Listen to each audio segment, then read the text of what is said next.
Hello, this is Dr. Rosie Kuhn, and I just recorded this whole thing, I thought, but actually I did not record it at all. So I'm having to re-record what I had just done, and I thought was so profoundly amazing. And now we're going to make it profoundly amazing a second time, I hope. See what happens. All right, welcome. And if you've never been here, I'm Dr. Rosie Kuhn, and this is I Want to Be a Better Coach, where I'm sharing with you my experience as a coach over 25 years and as a practitioner of life and spiritual unfoldings. For 45 years, I was a marriage and family therapist, and I worked in recovery and all kinds of good stuff. And it's all right here now in this moment, bringing you stuff that I think is important if you want to be a better coach. So, the first thing I want to talk about is as a coach, being with clients when you have difficult conversations. And my sense is, my truth is that if you're really on the edge with your client, every conversation can be challenging for you and for them because you're on the edge of growth. You're on the edge of momentum. You're on the edge of that leap of faith for them and for you. What can they take? What can they honor? What can they absorb? What can they receive? What can you be with? What can you experience? Where can you negotiate your fears and anxieties? Where can you negotiate that with a spiritual, emotional intelligence to say, yeah, I'm not going to play into those fears of lack and scarcity, and they might leave, and be present to who they are. I have a client I'm working with. I'm going to call her Clara, and I've been really rough on Clara lately. And she says something like, I was wounded by that, or, I really didn't like that, or I'm really working my hardest and you're not. It's like, I totally get it. And I love that she's able to say, that hurt. Hi, kitty. And I'm going, I get it. And I'm listening in relationship to her rather than going, no, I'm just saying it because it's for your going good, or la la la. It's like, no, these are hard conversations that we're having with our clients when we're nudging them to the edge of their comfort zone and playing there. And we're at our edge of our comfort zone and playing there. I just wrote something. I write on Substack, rosiecoon.substack.com. And I was writing about what do I possibly have to offer? And, there's places in the world and that I'm, coming to my attention or coming and saying, hey, could you do something about this? Is like, what do I got to offer? Or clients who are in the midst of some calamity or some trauma, and they say, I need to talk to you. It's like, what do I possibly have to offer beyond therapeutic or trauma-based therapies, which are not my bailiwick? Like, what do I possibly have to offer? That's a huge question to sit in as a coach. And we can go, well, I don't know what I have to offer, so I'm going to back away. This is what a lot of people who are trained to be coaches do. They don't actually engage and learn who they are. They go, I don't know what I have to offer. I got the training. I spent thousands of dollars being trained, but I don't know what I have to offer. It's like, do you want to find out what you have to offer? Are you curious? Or are you just not ready yet to go and be in that edge of your comfort zone? Big stuff for you and for your client. And when you're able to meet that for yourself, you're going to be more effective at allowing and bringing your client to that edge. So with Clara, it's like, we laugh a lot, and she sent me a note. She pays me by check, and she sends me a card that says thank you. And she said something like, thank you for your acupuncture sessions. Ow, I don't do acupuncture, but we're doing very piercing work. And she goes, ow. And it's like she can stay in the humor of it and really embrace that she's in this to be here at this moment. And my job is to hold her there. And that's big work. So these difficult conversations show up all kinds of ways. Another way it showed up for me was I was working with somebody in a different country, and basically a third world country, and they were saying, hey, can you give me a discount, or can you give me pro bono? And part of me goes, oh, I should, and look at me in first world kind. And I said, right now I've got 2 other people that are pro bono, and so no, I can't right now. Let me think about it, but right now it's a no. And I have to honor that for myself. I have to honor it's a no. This is a hard question. Look at the people who are, and it draws on the guilt and the shame. It draws on my responsibility to make the world a better place. All of those kinds of things. And I have to really listen to myself. Well, these are hard questions. And you might be saying, hey, I don't want to deal with those questions. And I go, I totally get it. Amen. So choose not to do coaching, because this is about raw, authentic conversations with people. This is not about being nice and enabling. I spoke with another client, I'll call her Frida, and Frida was saying, I don't work with Frida very often. I just had a session with her, but she said, I work with a therapist. And I go, well, that's great. How's that going? She goes, well, and her quote was, therapy isn't that empowering. I went, wow. Does your therapist know that you know that this is not empowering? And I'm asking her, hey, have you had that conversation? She goes, well, I think it might be the style of the coach. I go, I get that, but are you having that conversation to say, hey, this isn't empowering for me? Being willing to have that conversation and maybe find yourself another therapist that's empowering. It's like, what's happening here? Having the difficult conversations, or saying to that therapist, hey, I'm not finding that this is valuable. Can I talk about that with you? Like, what do I need? Here's what I need from you. Or here's how you're operating, and I'm not clear about what's that doing for me, because it might be doing something for you.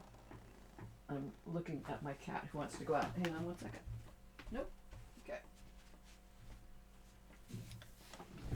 So, difficult conversations. They're all over the place. And the more that you have the capacity to have those difficult conversations with yourself and others, then you become more, I'm going to just segue real quick into my next subject, which is you become more attractive. You become more of the resonance of what people are looking for. Hey, buddy.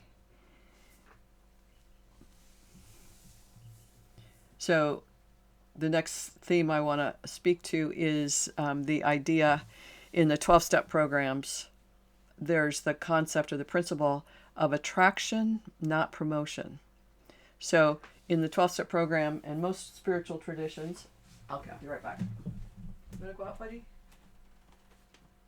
There we go.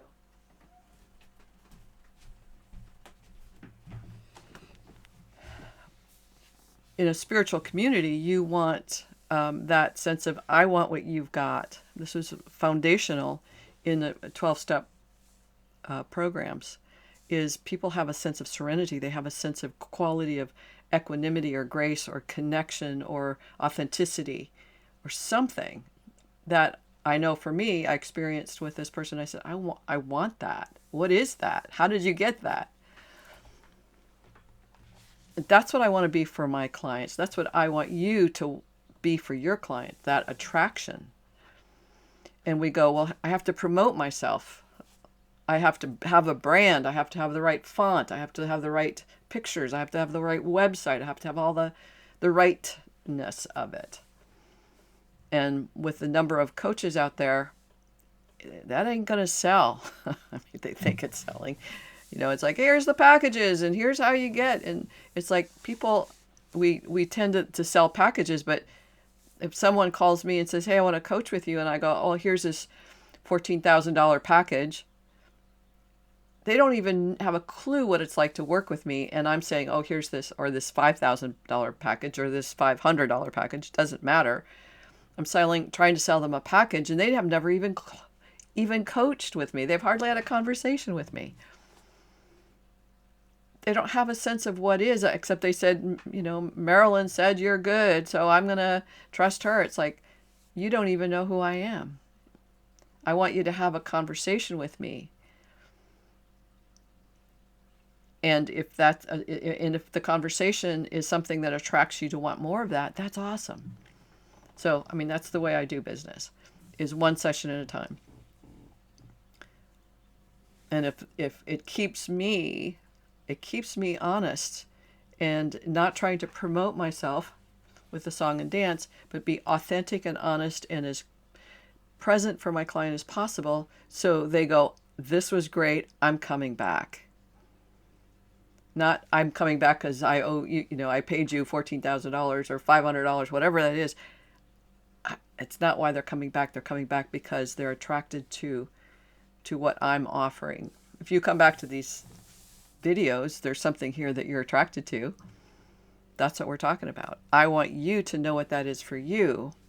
I don't know what it is for me, actually, but I'm saying I want you to trust that there's something in you that people will be attracted to if you allow it, as opposed to, well, I have to have the right website, I have to have the right wording, I have to have the right everything. That's style over substance. That's promoting over attraction. You be what it is that you want your clients to have and you want to share with the world. I want people to be authentic, transparent, safe with themselves, self-trust, self-respect, self-honor. The more I do that with myself, and you see what that looks like here, this is what it looks like for me being that.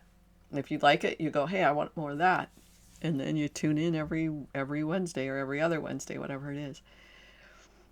So that's what I want for you, is to discern for yourself, what is it that I am that is an attraction, an attractor.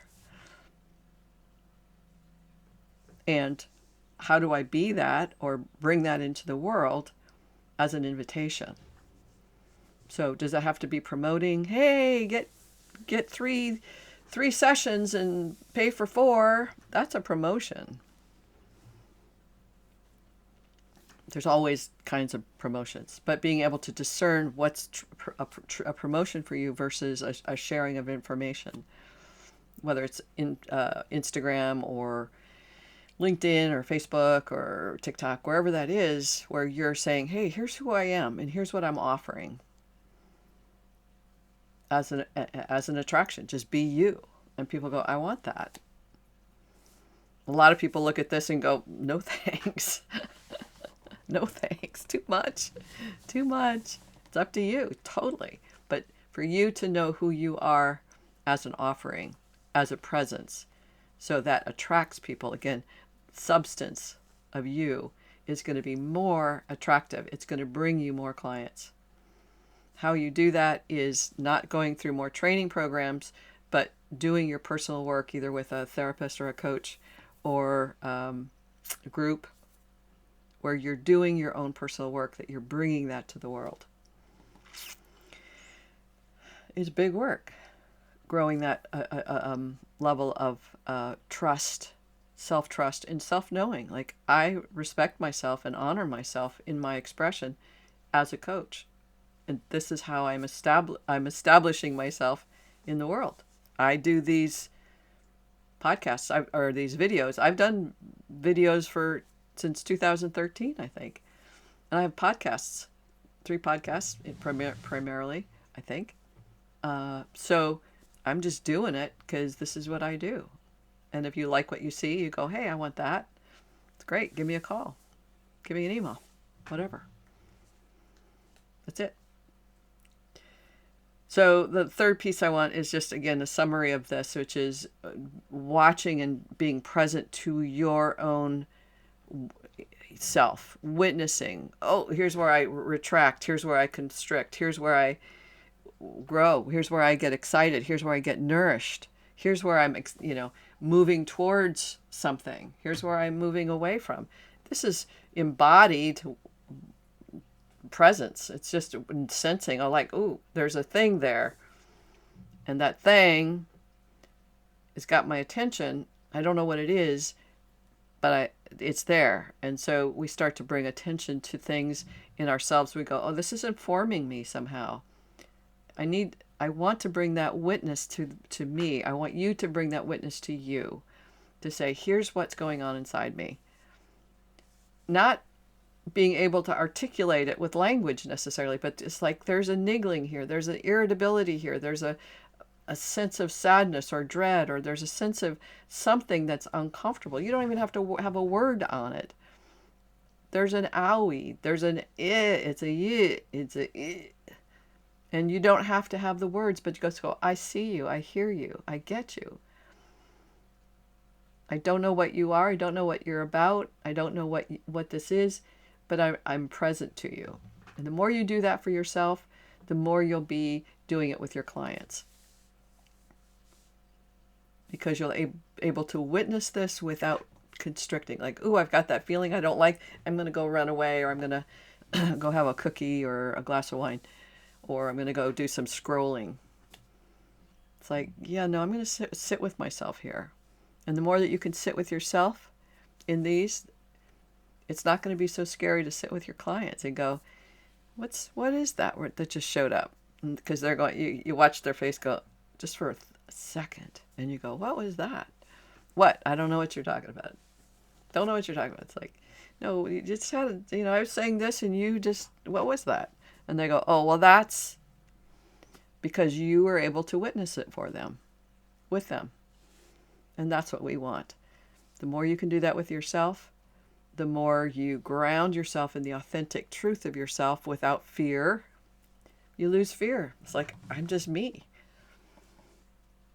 I want that for you, because the more that you can be you, the more that you can allow your clients to unfold into who they are, their authentic self. And that's what we want for each other. Right? Right. All right. I think that's it for today. I'm sending you big hugs and love. Whatever you're up to, it's big work. Trust me. And you are held in so many ways. And I'll talk to you soon. Okay. Bye for now.